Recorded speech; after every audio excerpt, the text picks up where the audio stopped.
Hello, welcome to the conversation where we are four men who talk about things that we sometimes think about, don't always say. And we have plenty to say. The gang is all here. Greg Kirkland. What's going on? Jamarcus Smith. Let's get it. Jeff Fauntleroy. Hey, how you doing, man? Everybody good? Everybody had a good week? Yes, Yeah, sir. man. Yeah, man. Busy as always, but you know how it goes. Well, good. Look, we've got a lot to say today, so let's jump right into it. And we get a lot of people saying they want to get to know more about us. So I have a question for all of you. Okay. If you could have dinner with any two famous people, who would it be? Greg? Barack and Michelle Obama. Ooh. Okay. Wow. That's my two. DeMarcus? Me and my wife said the same thing. Barack and Michelle, but personally, Eric Thomas, E.T. the hip hop preacher. Yes, sir. Oh, That's wow. my guy right there. Okay. Yes, sir. Oh, wow. All right. Well, hopefully we'll have a good steak, but I would like to sit and talk with Howard Thurman and Mr. Warren Buffett. Wow. I think that would be a very interesting conversation. Yes, sir. Two great thinkers, a mystic and a billionaire. Okay. And I think they could add a lot of knowledge to me. Okay. Yeah. I'm gonna have to go to the entertainment industry with Sidney Poitier, Denzel Washington. Oh, wow. sir. I think it'd just be a great conversation. sir. I Oh, could wow. learn a lot from Absolutely. them, so. Two masters. Yeah, absolutely. All right. You ready to get the conversation started? Yeah, let's go, All right, man. look, let's jump into it. We talk about leadership in our culture and what we're going in the future. Who do you all see as future leaders for us? You know, you talk about Stacey Abrams. We know Stacey Abrams is out there a lot with campaign reform Yeah, and voting acts. Van Jones, a CNN commentator, who you see him talking about a lot of stuff. Again, You calling him a leader? again, he is a leader. Now, again, where he talker. lands is debatable, but again, that's true. He's out there in the public eye. Yeah. And somebody I kind of follow up as Melanie Campbell in Washington D.C. Really promoting civic engagement. Yeah. So let's talk about that. Who do you all see as our leaders right now and going into the future? Well, you just said what I'm thinking. I don't believe it's any one person. I mean, when you go back to the civil rights movement, you had Martin Luther King because he was the assumed spokesperson. Right. But behind the scenes, you had Ralph Abernathy, you had Y.T. Walker. For instance, when one of the things when he was in Birmingham jail, Y.T. Walker is bringing brown bag lunches in, but yet he's writing down stuff. Martin Luther King's writing down stuff on the brown paper bags. Wow. And Wow. he's taking that to the next thing Wow. for the movement. Wow. So, and then you had Mahalia Jackson. Absolutely. You had Aretha Franklin, C.L. Franklin, Sure. and all of those. They were funding the movement. Okay. So now you've got people on multiple levels because you're talking about health, you're talking about going green, you're talking about environmental issues, you're talking about racism, you're talking about politics. So I think that we need to focus on those people in those areas that are leading us to a better life in those areas and not focus on one person, because look what happened to our leaders when it was one person. Sure. Gotcha. For sure. DeMarcus? Man, I've actually, there are a lot of great people out there, my age, older, but I've had my eye on the younger generation really heavy. Yeah.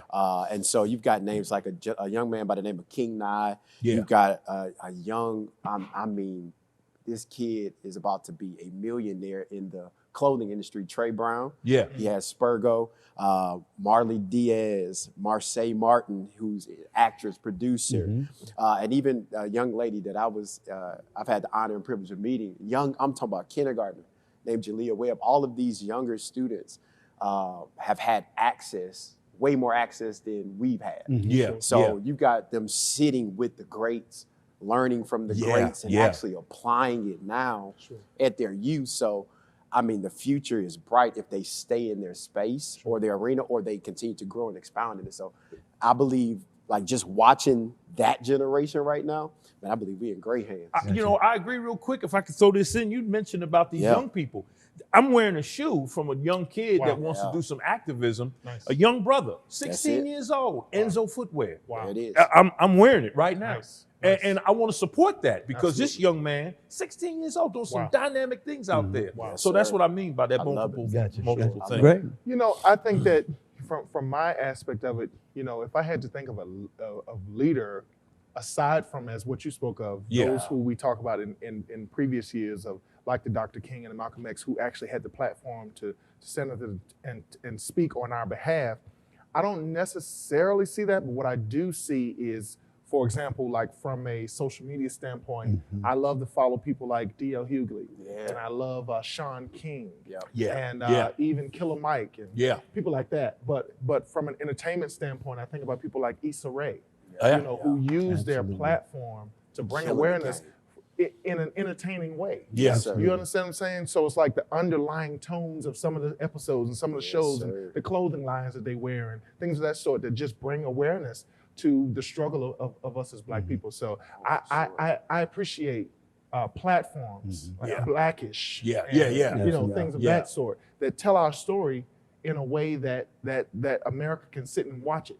And see what's happening to bring awareness to it. From different sides too. I want to see both sides. Yeah, Absolutely. And I think your point is very good because how the message is getting out is much different than it was back in Dr. King's day. And you mentioned the social media piece. That is such a huge part of our culture now. And it's all about followers. So the leaders now, you have to have that following. You have to have a platform that people resonate with. So again, you talk about Issa Rae, some of those, and a lot of the shows, you look at some of the shows that are on cable TV, The Shy. There are messages in those shows you can draw from. Bring awareness to the struggle. Absolutely. One of the people I listen to his blogs a lot, Charlemagne the God. He talks about to entertainers a lot. But if you look at some of the things that he looks at, he's looking at how income disparity and those types of things. So again, when we look at leadership, I think you're right. It's not just marching, because that's not going to do it. But it's what message is getting out. So let me ask this question. What do you think the biggest message is that our leaders in any arena need to get out? What is it for our people? What is that message that we need to kind of come towards? Is it prison reform? Is it economy? Is it unity? What is it? Is there one overarching thing? And I know there are a lot of things to work on, but what would be that one major thing that you could see that we need to kind of look at? Wow, you just said some of the major things. Absolutely. I think for me, one of the biggest things we need to really look at is environmental issues. Okay. Because without a clean environment, we're all going to die early anyway. Wow. Yeah. What a revelation. I think right. I would say what I believe is them pointing to the person, being unapologetically themselves, because it starts with you as a person, and whatever's inside of you, whatever dream, whatever goal, whatever design idea that you have. If you're not confident in it, if you're not bold enough to do and go against tradition and really push what it is, I believe pushing, like when you brought up Issa Rae, even when you think about Pinky Cole, man, they went totally against the grain, common thing.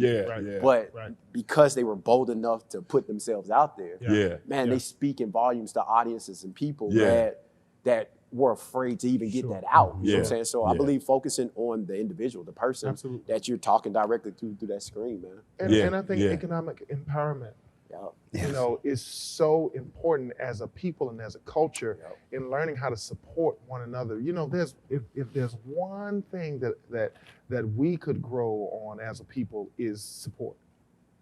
If we could learn to support our own businesses and our own, and that works twofold, because now this could take us down a different pathway, but at the same time, when you support us, we got to make sure that we are providing quality service. So I get it. That's what I was going to say. I ain't going to support you just because. Exactly, and I totally agree with that. But if we could get to a point where we can learn the balance of the two, I'm going to provide you with a professional service that you can get from me, and a quality service like you can get from somebody else. So come see about me. And I'm going to give you the same level of grace that I would with somebody else. Exactly.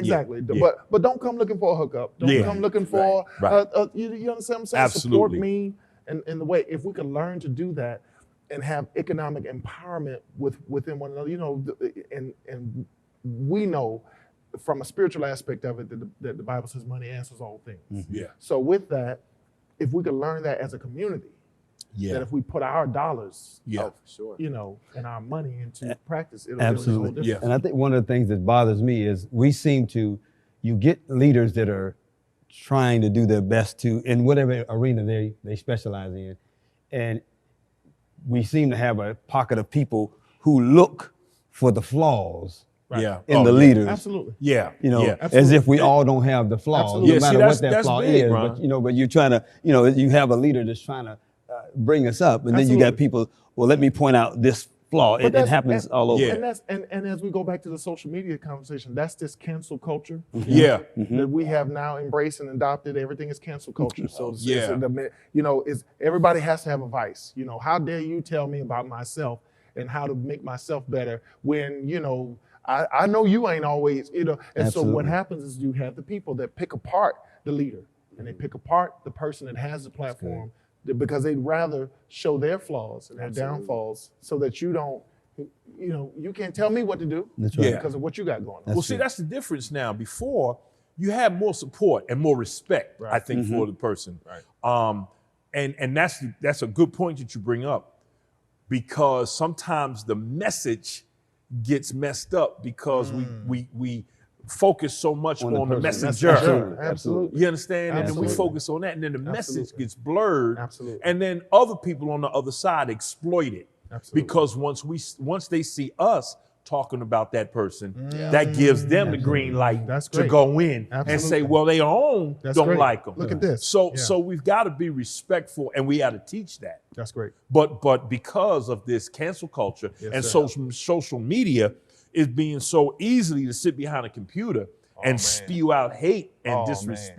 man. Oh, man. So we've got to do our best in talking up those who are promoting those things that we want to see happen. Absolutely. All right. Absolutely. We got to move on to something. And again, this next topic, we ready to debate now?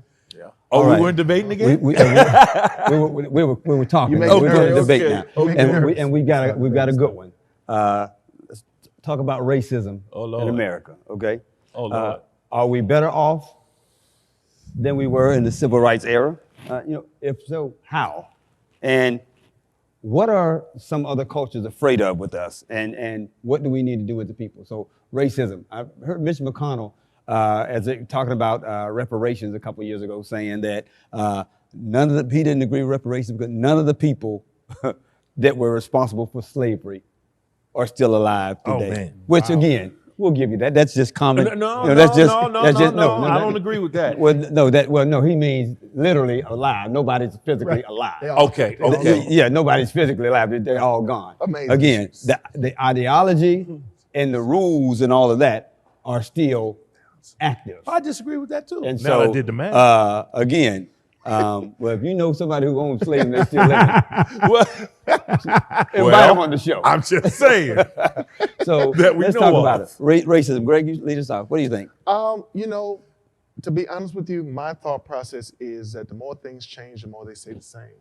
And it's unfortunate to say that I think that we have made great advancement as a people, but in reality, as we have been able to see within the last 4 to 5 years, the root has exposed itself once again. That a lot of the ideologies, a lot of the thoughts toward people of color, not just black people, but people of color, have shown themselves again. And in certain instances, the words that they used in our grandparents' day are being used still. Yeah. The tactics that were used in our grandparents' day are being used still. Yeah. The way they policed our grandparents, they're policing us still. Yeah. So the question is, have we arrived to the point of realizing that racism still exists? Wow. So, all right, we talk about racism. So me, I'm big with words. Yes, sir. So what does the word mean? Prejudice, discrimination, or antagonism directed against a person or people based on their membership in a particular racial or ethnic group, typically one that is a minority or marginalized. Mm-hmm. It's learned behavior that manifests itself through what I call, or what's known as epigenetics. Okay, so through epigenetics, in other words, how a person is raised, your environment. That's why I say it's still alive, because it's in the genetic makeup. In studying the human genome, it's in the actual makeup of a person. If you come from a household who says that stay away from black people, they're no good, that, you know, black people this, they always doing this, they always doing that, it's ingrained in you that that's what happens. And you don't even know it. Wow. You're hearing this from infancy. Wow.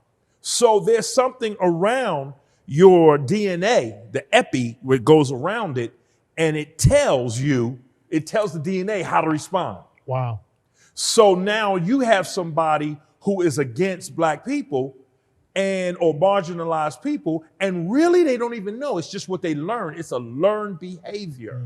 And then what happens is we don't have pride in who we are as black people because it's ingrained in us through something that's called post-traumatic slave syndrome. Wow.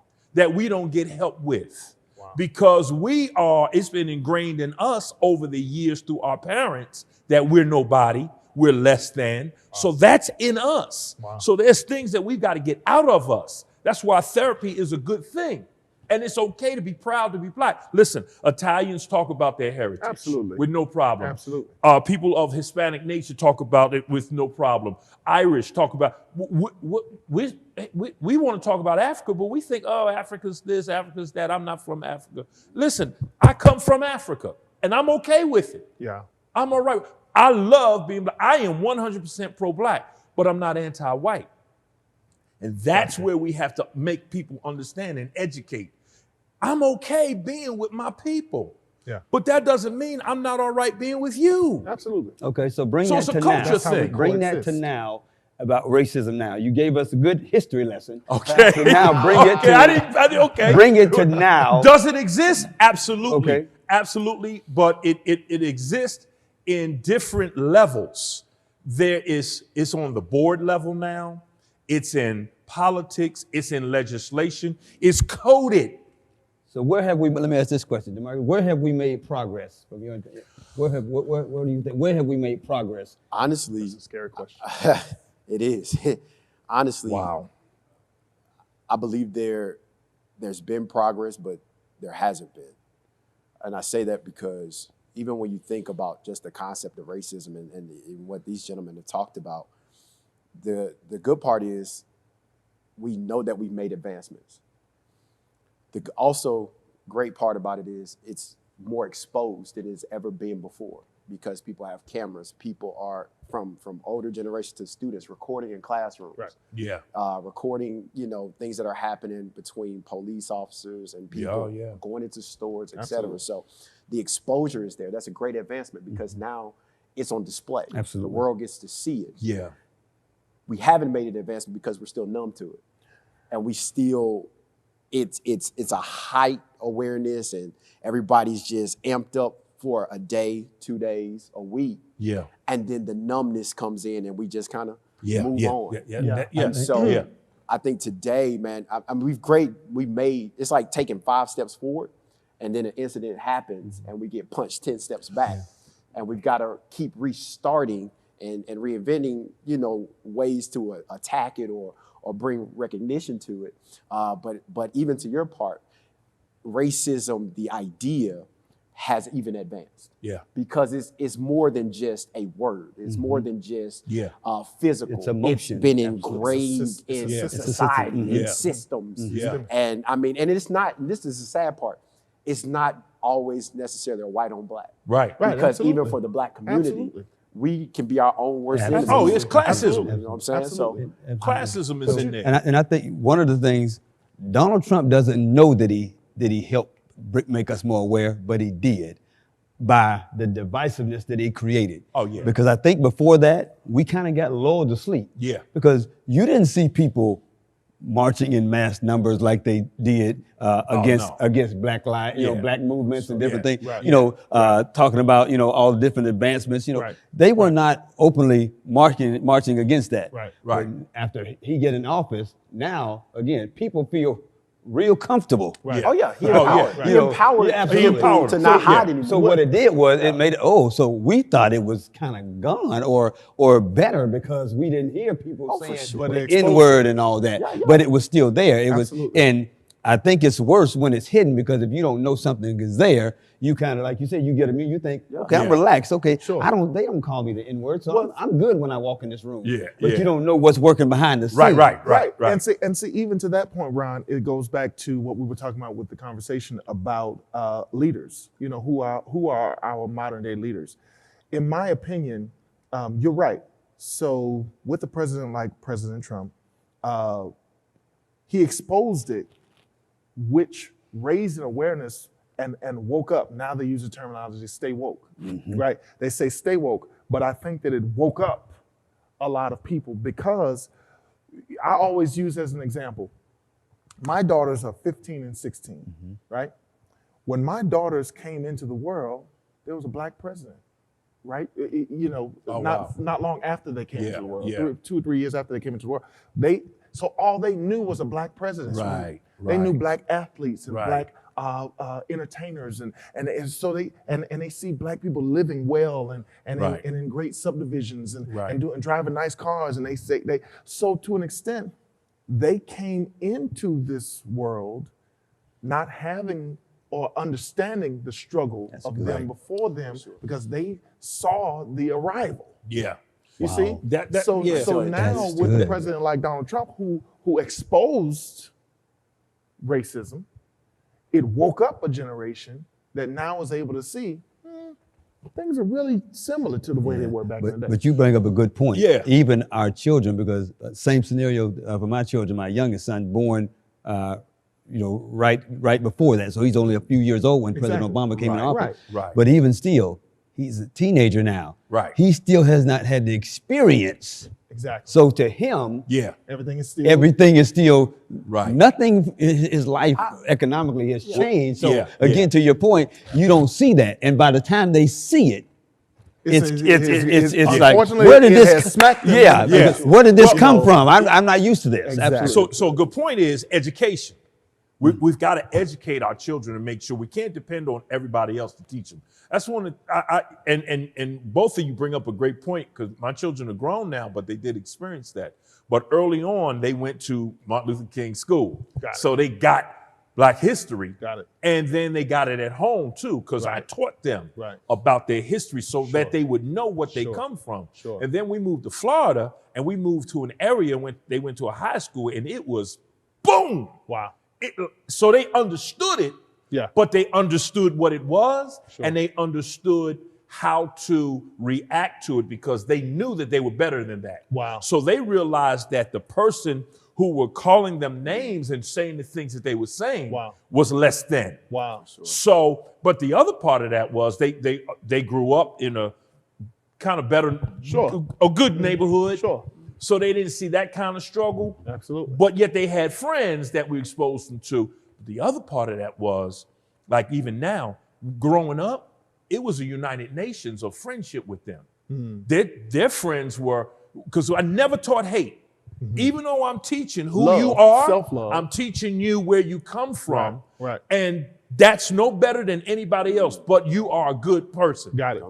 And so now they've got Hispanic friends. They got friends from all across. I ask sometimes, where are you from again? I had to look on the map, because they got friends from everywhere. So at my house, it's the United Nations. So Jeff, I just wanted to make sure I'm clear on something. You actually taught your children Black history beyond February? Oh, yes, sir. Every day was Black history. I wasn't sure. Okay. Sir. Beyond February? It was, yes, sir. Okay. Yes, sir. All right, okay. Yes, sir. And I've heard you gentlemen say, your kids weren't exposed or affected by it ahead of time. Like, I have a completely different shift. My son was hit with his first experience of racism in first grade. Wow. And so even though it may not be the idea of racism that we've experienced or we expect, my son experienced it through a teacher. In first grade, in a private school. And the only way we found it out was we were getting the phone calls like, man, he's disruptive, he's doing all of this. And we like, if you met my oldest son, everybody be like, what? Because he's quiet, he's well-mannered, he taught himself, he empowered him and continued to empower him from himself, right? But the only reason we knew that he was hit with it was because we had the opportunity to actually go and view it. Yeah.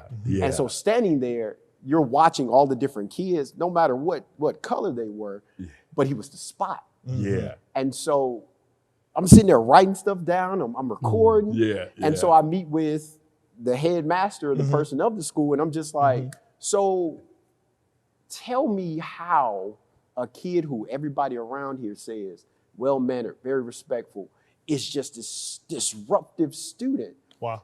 And it just wound up weeding out into the teacher having an opinion because he was far advanced. Wow. And so as a dad, now I have to explain this huge topic and idea, introduce you to something that you didn't need to be introduced to in the first place. Right. And now start to explain and teach. Yeah. Because even where he was, Black History Month is only Martin Luther King Right. and Rosa Parks Absolutely. and Barack Obama. That was it. Yeah. So now to push him deeper into understanding identity, not just the greats, but understanding the why behind why it's harder for you why you have to work a little harder, why you got to grind a little harder, why you got to outthink a little harder, why you have to be passionate more, why you can't hide. Like, I have to teach from that idea because like we said earlier, racism just hits so different now that it's like, man, I've got to prepare you as best I can. Yeah. Wow. But you still got to experience Absolutely. and then be a critical thinker out there and think because you just don't know the response that you Absolutely. Question. Let me ask this question. What do you think, and we'll go with white people. What do you think they're afraid of? Just in all honesty, what are they afraid of from us? What's the fear of us advancing? What do you think? And I mean in a genuine way, what do you think the fear is? Right? I personally feel like everything, I think that we are magic. Come on now. I think that we are magic. And I can't think of the actor's name who made that statement. He said, Black people are magic. And I think that because of that, everything that we do, cream rises to the top. And so in every area, whether it be, again, sports, entertainment, now politics, business, you understand? Yeah. Every area, we are able to rise to the top. Yeah. We're able to take the hand that we're dealt, deal with the bruises and being battered and being scorned and being talked about, and we rise to the top. Yeah. And I think that the fear is that everything that we do, we excel. Got you. Well, that's good. That's good. That is so true. And I think it's a frustration. Just think about it. If you're taught something all of your life and you're taught that you're superior, you're taught that you're supposed to just get it because of who you are, because of what your color is, because of what your race is, from where you come from, and they don't get it. They don't understand it. They're not up to your par. And then all of a sudden you see people of color excelling in every measure of life. Sure. It's a frustration because, and you don't even know, here's where the frustration comes in. You're upset and you don't even know why you're upset. Wow. Because really, this is your friend. This is your friend. Yeah. You guys hang out together, you guys go to eat, but he gets the advancement and you don't. Wow. And you're messed up because in your head, I'm supposed to be on top of this person. Wow. Why? Because it's been ingrained in you Wow. all throughout your life. So are you saying So it's not so that wouldn't be a fear, that would be a jealousy then? No, I think I'm saying that it's a education and it's the conversation that has to take place. Like, hey man, why are you upset with me? Like you're asking, why are you upset with me? What? Let's talk. What are you afraid of? Let's talk. What are you afraid of? Wow. Why do you fear me? Why do you fear me? I mean, listen, I was just at the doctor's office and there were two older ladies getting in the elevator. And I felt like, you know what? If I get on this elevator, they're going to be so uncomfortable. I got to go to the 4th floor. Absolutely. I don't know where they're going. Absolutely. I'm not even going to put them through it. Go ahead, man. Why should I feel like that? Because I'm the big black guy with these two elderly white ladies. Absolutely. And you know, maybe I'm racist for even Sure. thinking that. Sure. They could be like, okay, come on. I know I'm Sure. gonna be okay. But that's still what's going on. Yeah. about. Final thought, It's Greg. just a fear of. I think it is a level of upbringing and just a fear of what has been ingrained in their mind of being afraid of something different. Very quick story. I don't know if y'all ever heard this story about the entertainer who got onto the elevator one day, and there was an older white woman that was on the elevator. When him and his entourage got on, she immediately clutched her purse. And when she clutched her purse, he says, hit the floor. Well, what he meant was, press the floor number that I'm going to. He pressed the number. So fast forward. I heard that later, story. It was Lionel Richie. I heard it was Eddie Murphy. That was Lionel Richie. Look, we could talk about racism all day long. We got a lot going on. Again, the point of that story, you never know who you're on the elevator with. Never know. Again, You never know. Look, thanks to three of you all for joining me again for this show. Thank you all for joining us. Look, join us next time because we got a lot more to talk about. So we'll see you next time for the conversation. Take care.